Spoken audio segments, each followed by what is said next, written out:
今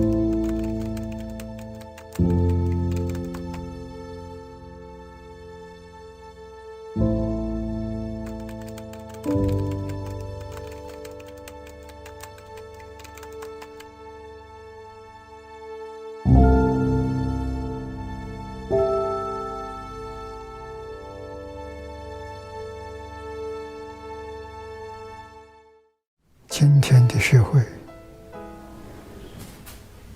大家都知道，可以说已经是非常明显呈现出来乱世。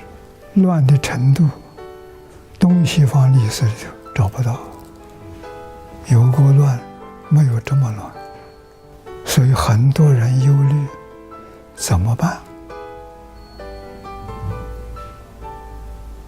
这个世界还会有和平吗？乃至于国家领导人都这样说法，还会不会有太平日子？那问题是问我们，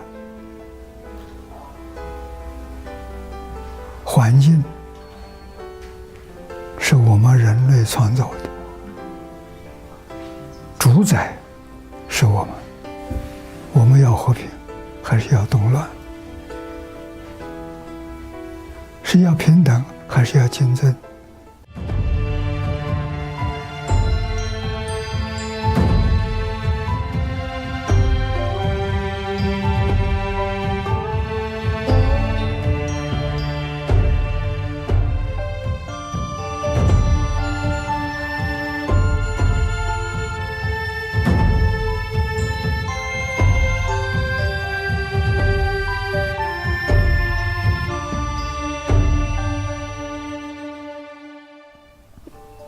我们遇到难题了，这个难题是个人的，个人就是身心健康，身心健康出了问题，到穷日要找修身的，修身，家庭不和去找齐家的对，这叫齐家的这个治国，大的是治全国，小的是治一个县、一个村庄、一个小镇镇长遇到事情不能解决了，你到里面去找，一定可以找得到，他会帮助你解决问题。这部书可以救中国，可以救全世界。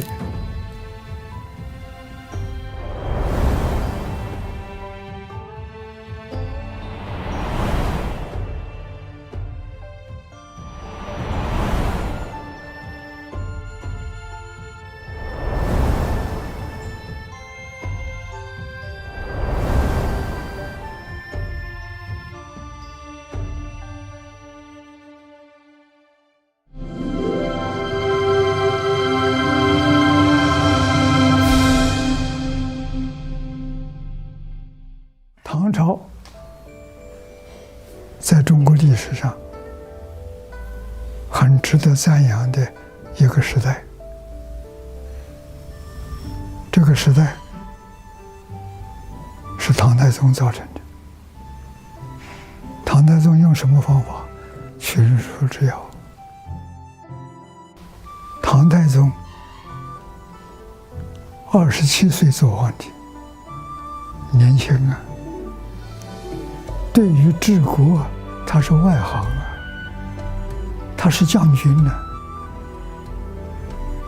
武艺高强，特别是剑，百发百中。唐朝的天下是他打下来的，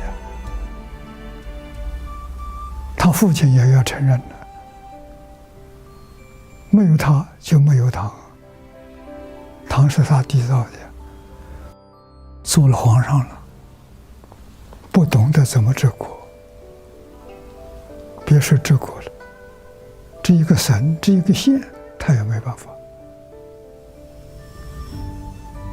但他很聪明，他把魏征这些大臣，真正有学问、有道德的，集下来，然后魏征成立一个小组，给他编治国的这些典籍，他要看的，重要的要给他看，太多的他看不了那么多，不要给他。这个小组就是他的智囊团，用现在的话，智囊团给他出主意，他最后决定。这个能力他很强。从三皇五帝一直到他那个时代，这些朝代里头的圣贤、有智慧的人，他们所谈论到的修身呢，讲修身、齐家、治国、平天下，谈的这些都有记录，把这些记录抄下来给他看。这本书从大概将近70本典籍里头，凡是关于修身，如何保养身心的健康，这头个条件。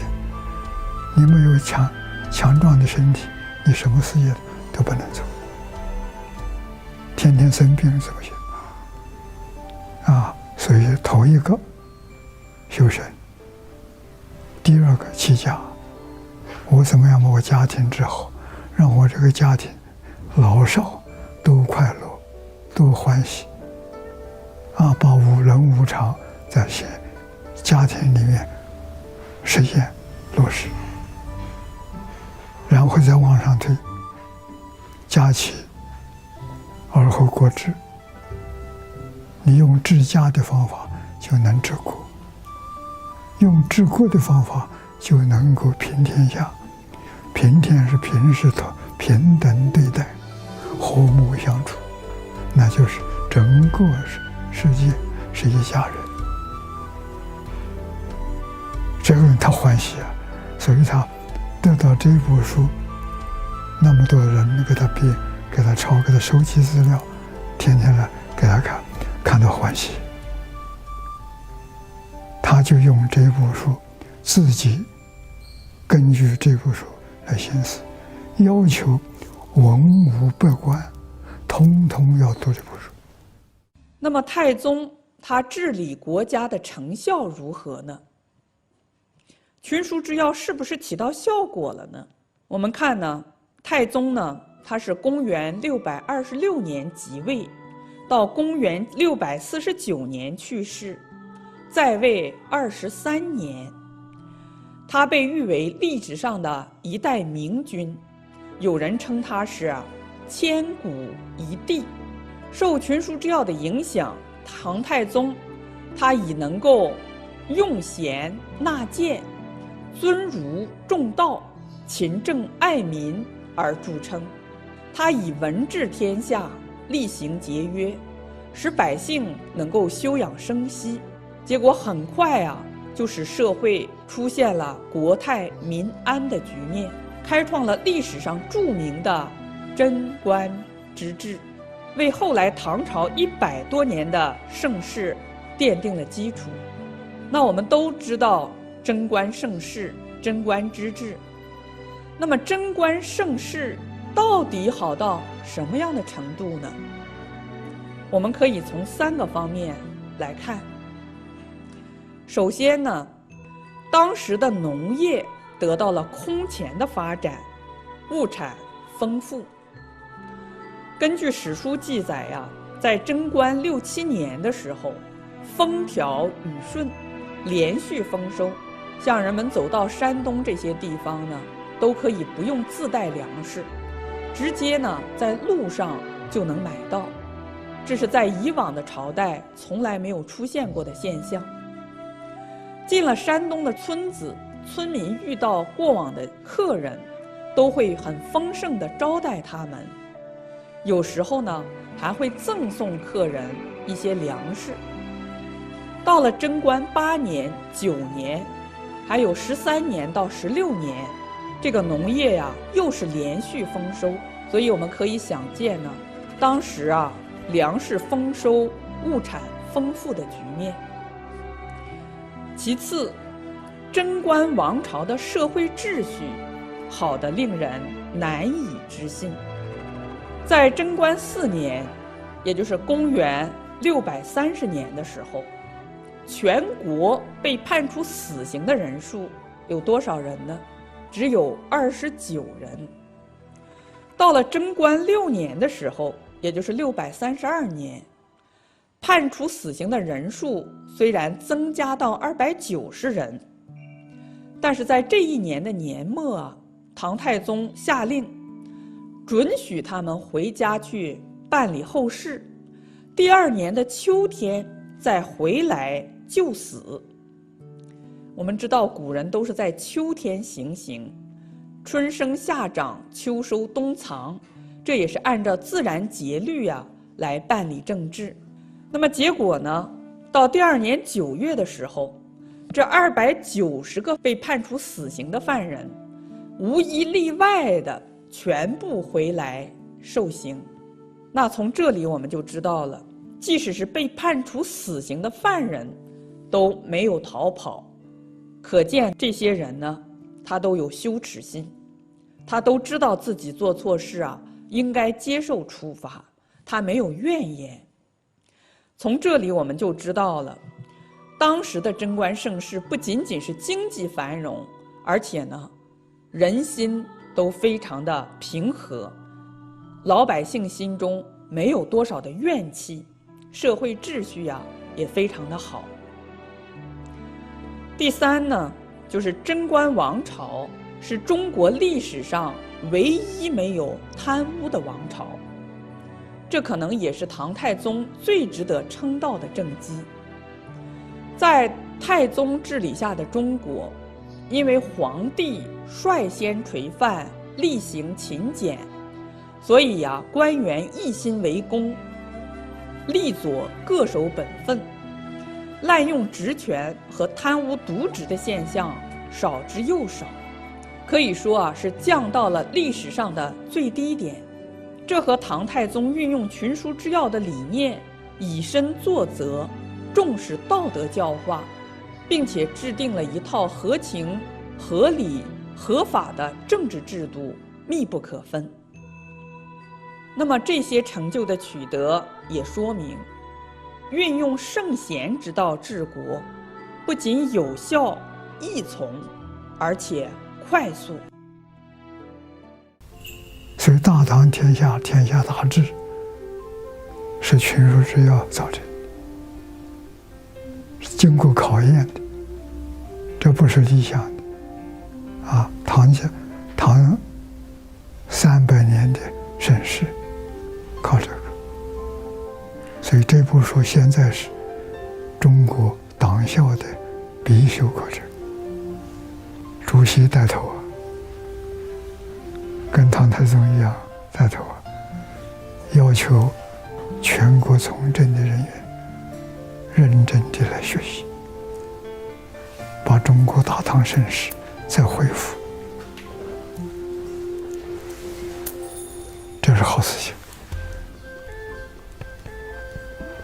这书里有经历就这里。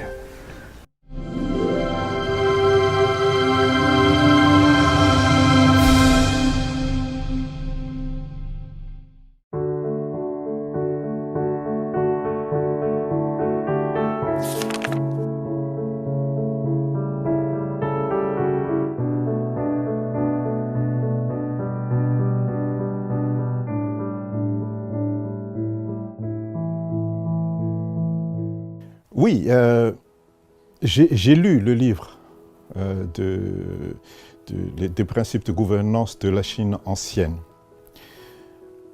À mon avis, c'est un livre qui mérite d'être lu par tous les dirigeants du monde. J'en ai partagé aussi avec les gouvernants de mon pays. Et j'en ai eu des échos très positifs concernant ce livre par les gens qui l'ont lu. Moi-même, je crois que c'est un livre qui peut changer la face du monde. Ce livre véhicule des sagesses universelles. Mais tout ce qu'il y a là-dedans, c'est vraiment des principes de vie de l'humanité, de l'homme. Les principes qui sont inscrits là-dedans, dans ce livre, concernent l'individu, concernent les relations qui devraient se faire entre les membres de la famille, comment les membres de la famille doivent se traiter mutuellement. Les principes concernent la communauté, la gouvernance du pays. Mais dans tout ça, on trouve des sagesses universelles. Après avoir lu ce livre,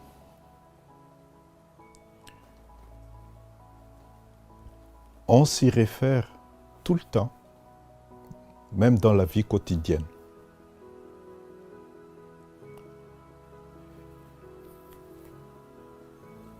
Quand j'interagis avec mes enfants,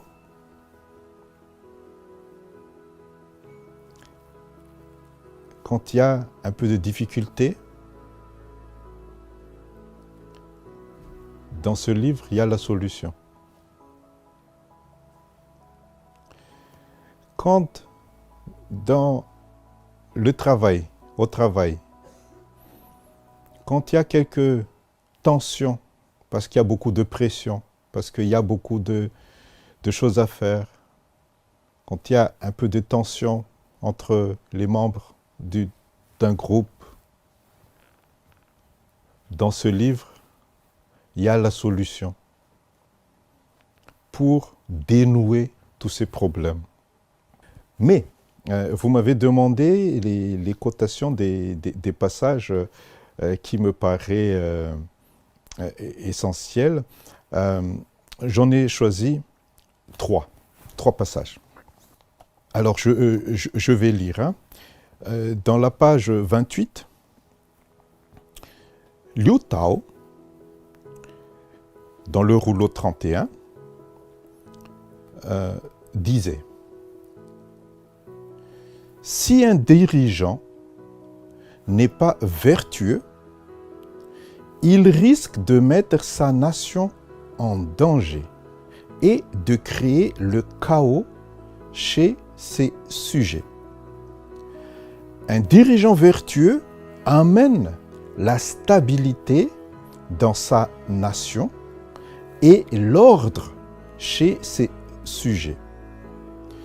Le destin d'une nation dépend donc en premier lieu des capacités et de la sagesse de son dirigeant et non de la volonté divine. Tous les problèmes qui se passent dans ce monde, la pauvreté, les problèmes environnementaux, la maladie, tout ça ont des liens avec la mauvaise gouvernance. Et ce livre, les principes de gouvernance de la Chine ancienne, donne des indications claires concernant ce qu'il faut faire, ce qu'il ne faut pas faire pour avoir un pays en paix, stable. Actuellement, on est en phase, en période préélectorale à Madagascar. Nous avons pas mal de candidats. Nous avons 36 candidats à l'élection présidentielle. Et je vais envoyer ces émissions à tous ces candidats pour qu'ils sachent ces sagesses ancienne, ces principes de gouvernance de la Chine ancienne, qui pourraient aussi être utilisés pour gérer un pays comme Madagascar. Quand on gère un pays, quand on est face à de différents problèmes, à des urgences extraordinaires, des fois, les dirigeants ont tendance à faire des choses à la va-vite, trop vite. Et bien sûr, ils font des erreurs. J'ai personnellement discuté avec quelques dirigeants qui m'ont demandé mon avis. Je leur ai dit, voilà, j'ai 2 textes à vous lire, à vous dire, et vous prenez la conclusion que vous pouvez prendre. Et je leur ai donné ces 2 textes. Dans ce livre, Les principes de gouvernance de la Chine ancienne, en page 14 et page 15. Confucius disait, faire une faute, mais ne pas la corriger, voilà la véritable erreur. Donc, si le dirigeant est conscient qu'il a fait une faute, il faut qu'il corrige. Sinon, c'est là vraiment qu'il fait l'erreur. Le deuxième texte que je leur ai donné, c'était la suite, c'est Zigong disait « Les erreurs d'un homme de bien sont comme les éclipses de soleil et de lune. Lorsqu'il faute, tout le monde voit ses défauts. En se rectifiant, la lumière revient comme après l'éclipse et tous le regardent avec respect. » C'est très important pour le dirigeant alors de connaître ses fautes, avoir l'humilité de les rectifier. Sinon, ils n'auront plus le respect de la population et il ne pourra plus gouverner cette population. Après avoir discuté avec ces quelques dirigeants, le gouvernement a pris à Madagascar une décision. Je ne dis pas que c'était grâce parce que je leur ai dit ces 2 textes, mais je suis sûr que ça les a influencés dans leur décision. Ils ont décidé de ne pas faire le forcing sur un texte de loi qui ont été votés à ce moment-là. Ils ont décidé de faire marche arrière et de changer de politique, changer de structure de gouvernement, changer de gouvernement pour avoir la stabilité. Et grâce à ce mouvement de rectification des fautes, le pays, pour le moment, est stable, en paix, et on peut espérer pouvoir faire les élections d'ici 3 mois. Donc, c'est un exemple très concret comment moi personnellement j'ai utilisé ce livre, qui est mon oreiller pratiquement, parce que je lis ce livre avant de dormir et des fois quand je me réveille.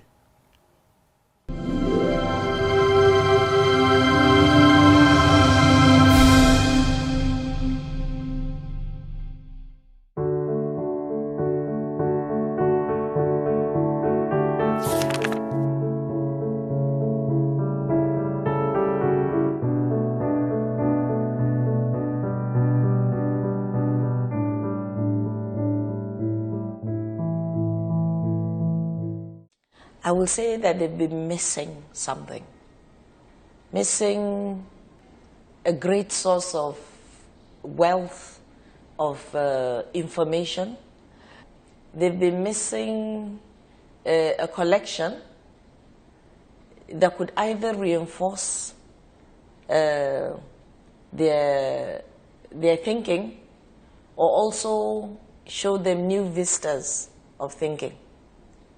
Because you'd find sometimes you're getting advice, sometimes you're getting a kind of direction or some kind of forecast. If you do this, this may be the consequences to your people or to yourself. And sometimes, you know, during a working day, or I'm reflecting on something, or writing something, I look and say, okay, these governing principles must have said something about this. So it's like I use it as a reference, like a backing, to say, you see, this thing that we're thinking a long time ago, some people have thought it out, and it's been put in this book. So it's to kind of support. So it's like having an encyclopedia somewhere, but this is an encyclopedia that is, it's spiritual, but not in the religious sense. It gives you information, it gives you advice that you cannot just get anywhere.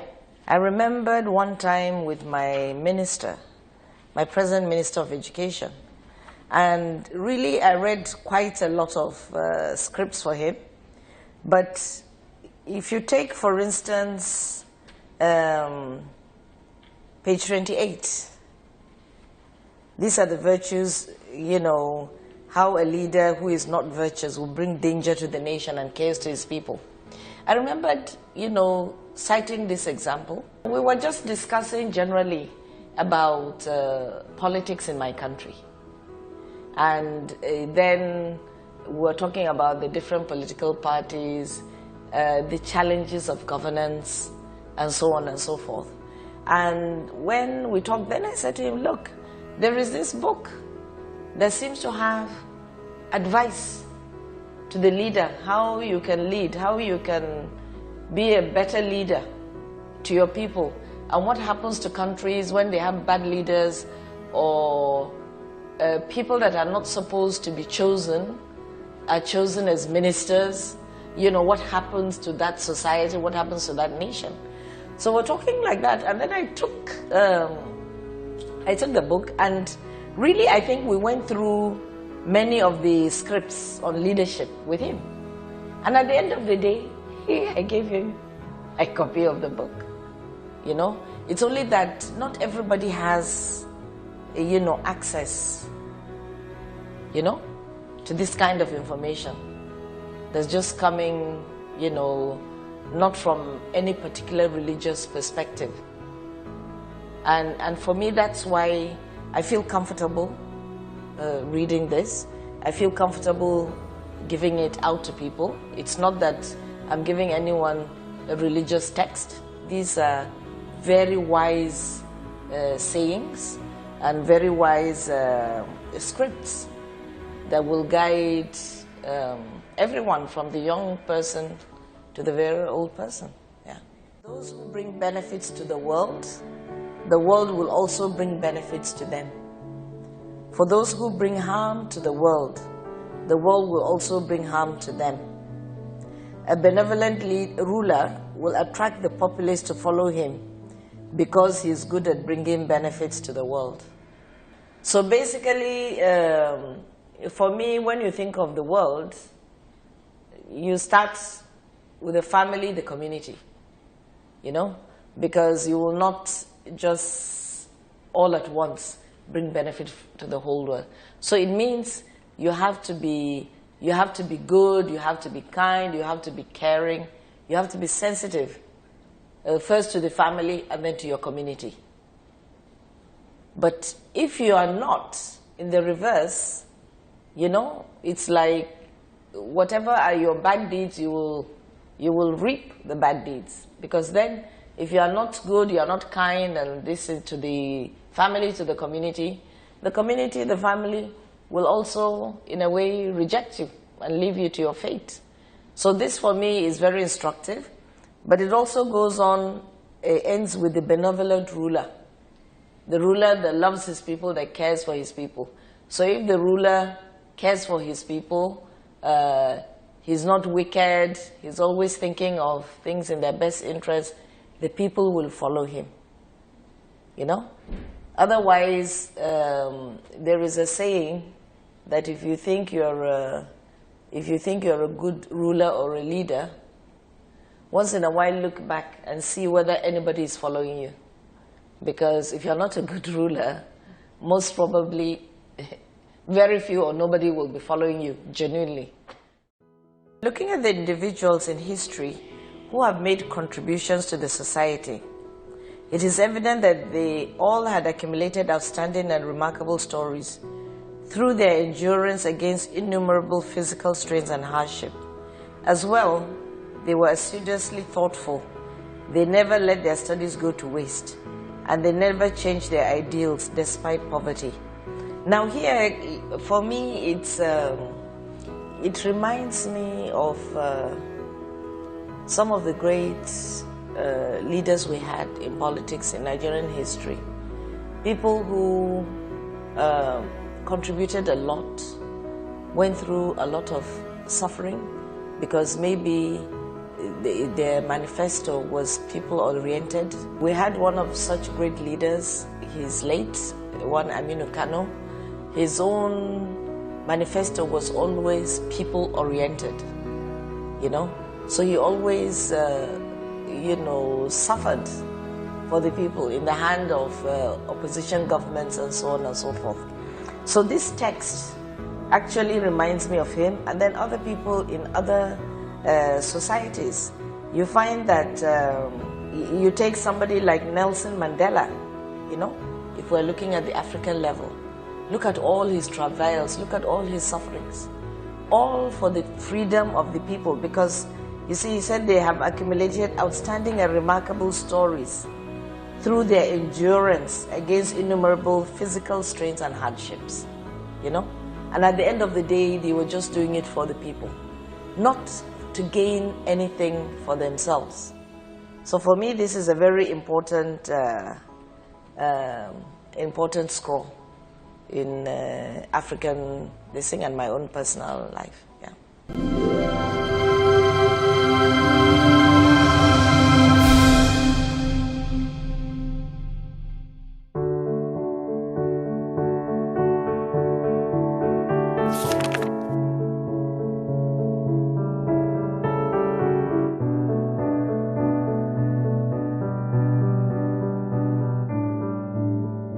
These books actually covers almost all the aspects and parameters of the good governance. This is the thing, actually. It's not only one thing. It covers everything. It talks about morality. It talks about ethics. It talks about corruption. It talks about strategy. So it covers absolutely everything, and from different point of view. It's not only technical administration issues. Yes, there are technical administration issues, but there are more psychological things, educational things. You know, the profile of the diplomats, of the governing persons. So he offered me several books, Between these books, there was the books about the principles of governance, principles of ancient China. So at the beginning, I said, these principles should be expired nowadays. Ancient China goes back 2,000 years ago, and I don't know if it is really relevant. So, but in any case, I'll have a look. So I read some paragraphs, and I was really impressed, because it appeared to me that it is still relevant nowadays.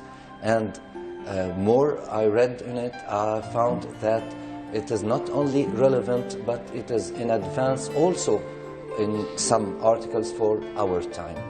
Par exemple, si on veut voir comment c'est encore valable de nos jours et en avance par rapport à son temps et peut-être de notre temps, il y a ce passage, voilà,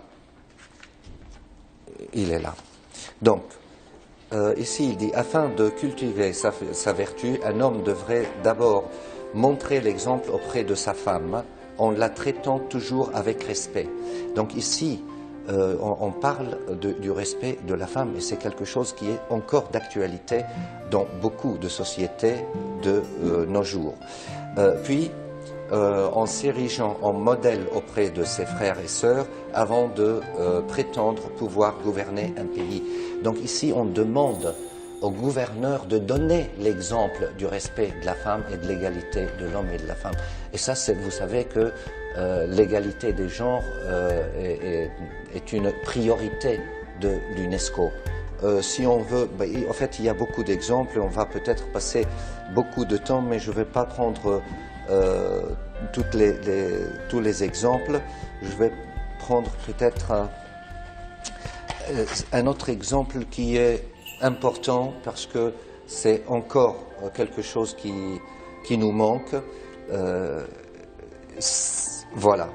Ça, pour moi, c'est un article qui parle du courage, de la franchise et de la sincérité d'un dirigeant pour le bien de son pays. Il dit, les ministres fidèles n'hésiteront pas à braver la mort en osant critiquer franchement le souverain. Seule une critique sincère peut exposer la vérité. La franchise est donc ce qu'un dirigeant éclairé souhaite, et c'est pourquoi ces loyaux sujets n'hésitent pas à risquer leur vie en s'exprimant avec sincérité. Bien sûr, ici, il parle aussi du profil psychologique du dirigeant. Le dirigeant intelligent doit accepter les critiques.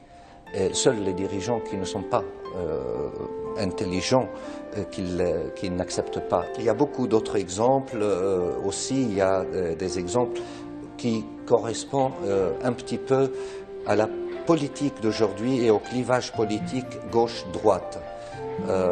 Voilà. Tous prétendent connaître des méthodes de gouvernance, mais leur mise en pratique diffère. Et ça, c'est le problème politique. Gauche et droite, chacun prétend avoir la bonne méthode, la meilleure méthode. Certains estiment qu'il importe de rectifier les erreurs d'autrui. D'autres pensent d'abord à corriger leurs propres fautes. Rectifier ces erreurs, c'est aborder le problème à sa source, tandis que rectifier celle des autres, c'est s'attaquer à ses conséquences. Un gentilhomme attaque un problème à la source et peut ainsi cultiver sa vertu, se réaliser et éviter les conflits. Un homme de peu s'attaque aux conséquences d'un problème, se fait des ennemis et ne réalise rien. Donc ça, c'est effectivement,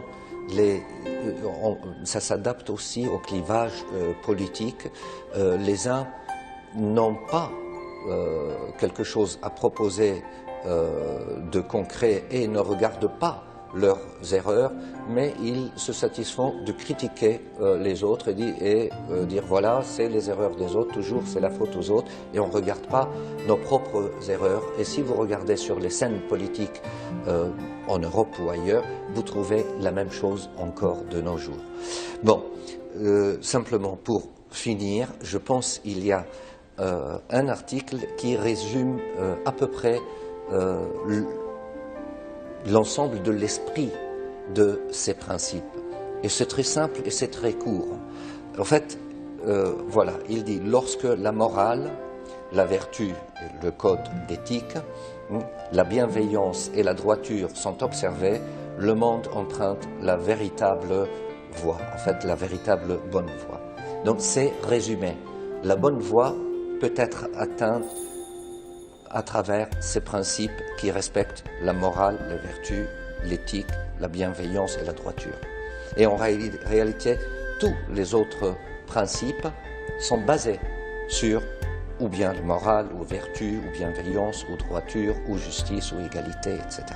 Donc, je pense sincèrement que quand on lit, même au hasard des fois, on n'est pas obligé de le lire dans l'ordre. On peut lire au hasard et on trouve toujours que c'est approprié et c'est pertinent encore aujourd'hui et probablement demain.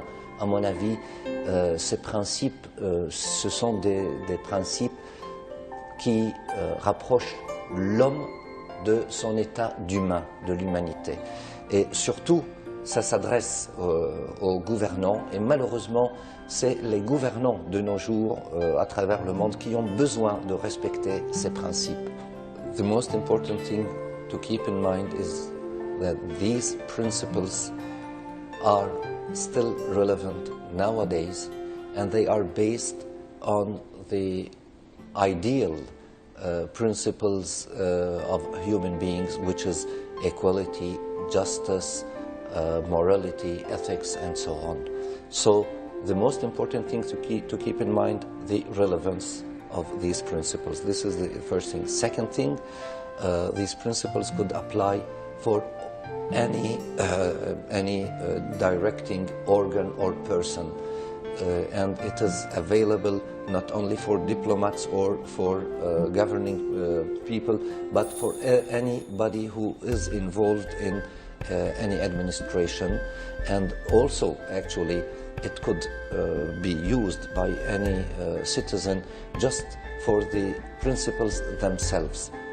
Since the principles, as I mentioned, are still relevant and are in advance. So this book could be read by anybody. And actually, there are different levels of understanding also of these principles. But whatever the level of understanding that you have, it will be also, always benefit for the person who reads it.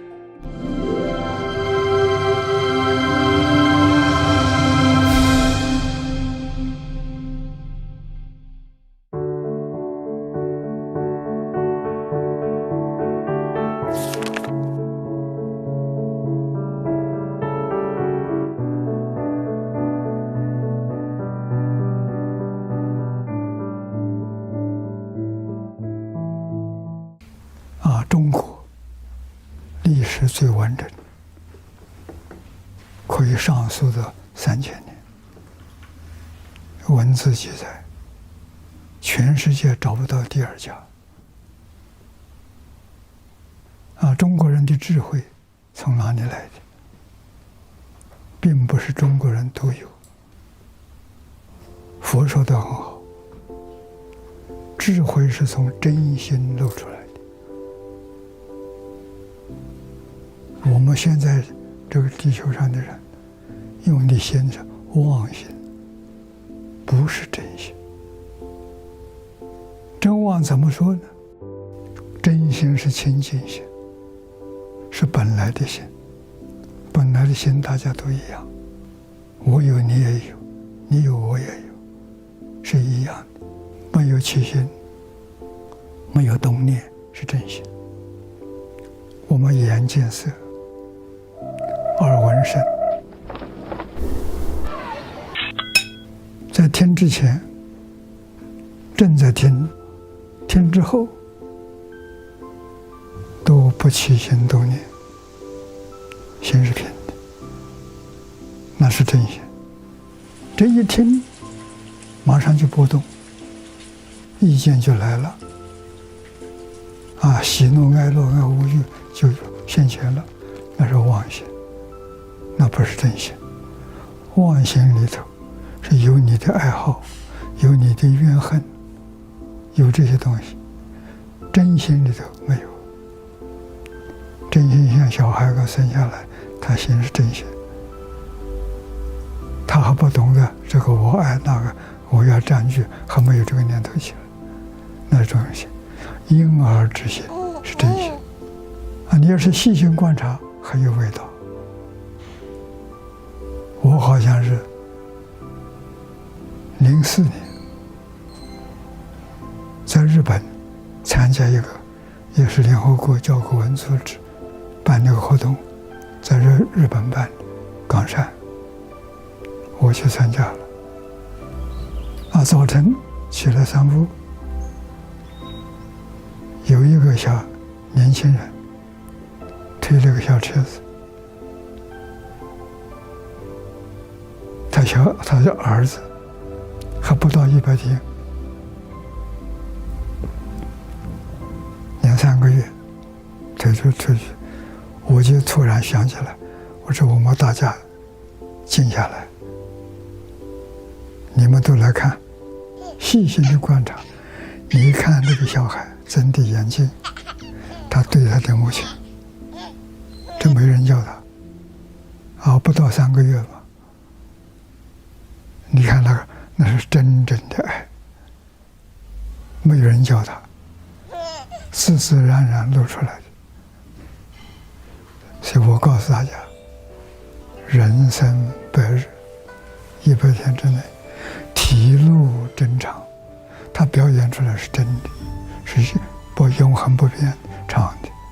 你们在内心观察，所以佛说人心人之初性本善，中国古人说的，佛也如是说。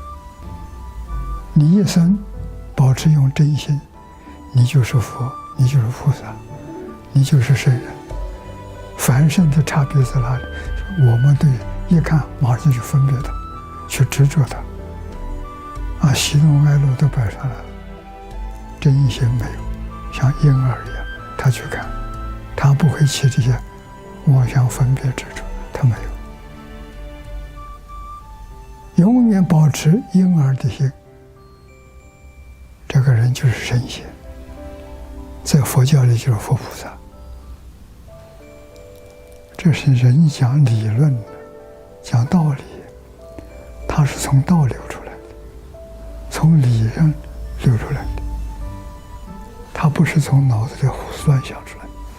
现在人都是不用自己脑子，不相信古人，他想一辈子，连古人的时候一个版面他都做不到，因为他胡思乱想。古人从戒定慧里头开的智慧不一样啊。严格的说，古人没有想过，自然流露出来的。事情来了，对策也就来了，方法就出来了。他不要想的，他那个心清净心、平等心、生智慧。那我们现在的心生烦恼，不生智慧啊！现在我们起心动念、分别执着，全是烦恼。所以你不相信古人，你没有经过古人的道路，他的路你没走过，你不知道他这个路的好处。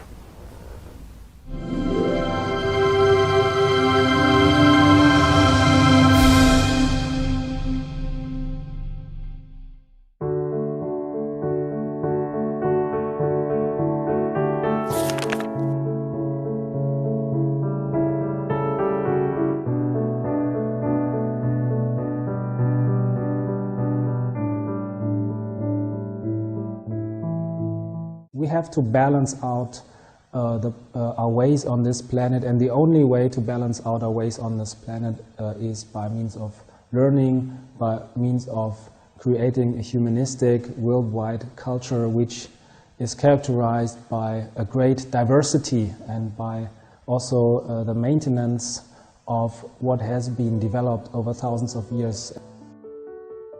Many people do not think about this, the importance of the influence of China during the 17th and 18th century on the German civilization. So a lot of philosophers have studied Confucian lore at that time, and also in terms of economy, the Jesuits in China, they provided the philosophers in Europe with writings about Wu-wei economy, for example, and they, for example, the French philosopher François Quesnay, they studied these principles in economy and have influenced the modern system in Europe, the modern economic system, via this influence of Chinese thought. And later on, Karl Marx studied François Quesnay and other economists and had an influence on China again. So we see that there are always these, this is maybe a good example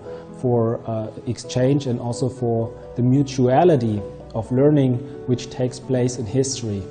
If we are able to create such a new kind of system where we venerate all the practices, all the cultural treasuries that all the civilizations past and present have developed, all the human beings around the world for thousands of years have created systems, methods, ways of beauty. If we venerate that, if we appreciate that, if we are able to absorb that, this will also boost our economies. This will provide us with completely new perspectives, a new form of creativity. It will make mankind a very rich, it will provide mankind with a very rich life, not just in terms of economy, which is, so to speak, also one important aspect, but also in terms of creativity, in terms of well-being, and last not least, in terms of happiness. Because only by means of culture we will be able to create societies which are based on the principle of happiness and which are based on the principle of mutual learning. And only these kind of forms, societies, will be able to exist on a long-term manner, and they will naturally, so to speak, also practice eco-friendly ways of life, because they are not based on consumerism, but they will be based on learning and culture and self-refinement, in a society as a group phenomenon, self-refinement, culture cultivation from generation to generation as a binding practice which keeps the societies together, and also individual self-cultivation which provides us with a happy life, with a life of fulfillment, with a life which is lived in a constant state of flow. And I think we can learn a lot from the past, but we also have to direct our attention towards the future in this regard. And we have to try to include the modern technologies and at the same time the new thoughts about the eco-civilization and eco-friendly ways. We have to balance out our ways on this planet, and the only way to balance out our ways on this planet is by means of learning, by means of creating a humanistic worldwide culture which is characterized by a great diversity and by also the maintenance of what has been developed over thousands of years, and by the veneration of these different traits and different branches of the tree of mankind.